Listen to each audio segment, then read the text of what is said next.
যাদের জন্য আমরা রাস্তায় দাঁড়িয়েছি, এই দেশের জন্য দাঁড়িয়েছি, তারা আমাদের মসনদের উপরে বসে তারা কেন এখন মস্তি করবে?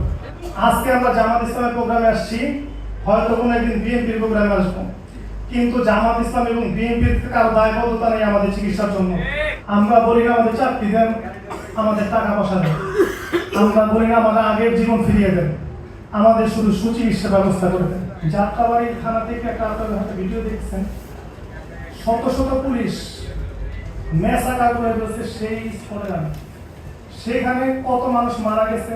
এখনো আমি রাত্রেবেলা ঘুমালে আমার এখনো কানে গুলি মারা সাউন্ড বাজে। ওইখানে যে কি বর্বরতা ছিল সেটা বলার মতো না।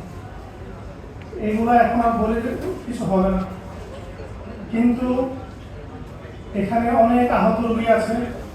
সবার কি পরিমাণ ক্ষতি হয়েছে সেটা কিভাবে পূরণ করা যায়, কিভাবে তাদের চিকিৎসা দেওয়া যায়, সেই দিকটা যেন সবাই সচেষ্ট হয়। আমার আছে টরভিনো, আপনার আছে তো?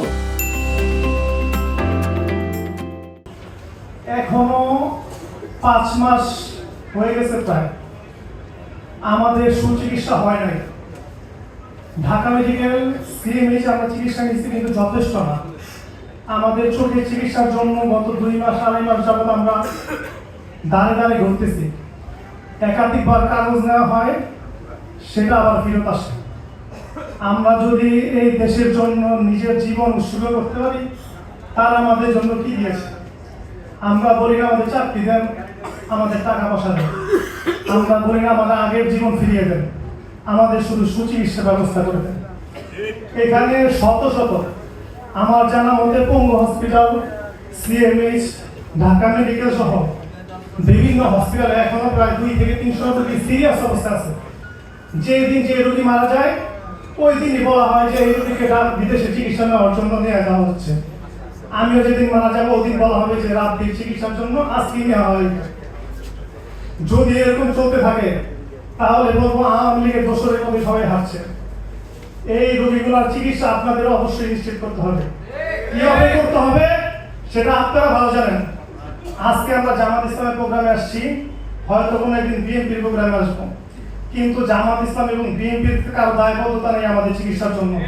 যারা সমন্বয়ক, যারা এই আমাদের দায়িত্ব নিয়েছে, যাদের জন্য আমরা রাস্তায় দাঁড়িয়েছি, এই দেশের জন্য দাঁড়িয়েছি, তারা আমাদের মসনদের উপরে বসে তারা কেন এখন মস্তি করবে? তারা আমাদের চিকিৎসা অবশ্যই তাদের করতে হবে।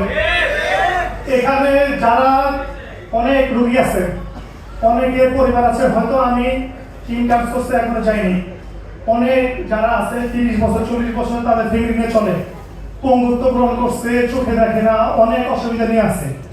তাদের পরিবারটা কিভাবে চলে? তাদেরকে এখন পর্যন্ত আর্থিক অনুদান দেওয়া হয়েছে, সেখানে বলা হয়েছে 1 লক্ষ টাকা করে দেওয়া হবে আহতদের, কারো 50,000, কারো 1 লাখ, এভাবে অনুদান দেওয়া হয়েছে।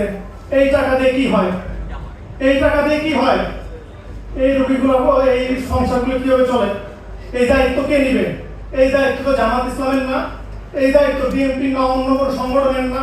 টরভিনোর পরিশোধিত পানি বুয়েট পরীক্ষিত, যা জাপানের নাম্বার 1 ব্র্যান্ড, 40টি দেশের 30 কোটিরও বেশি মানুষের আস্থার প্রতীক। পানির ডাক্তার টরভিনো।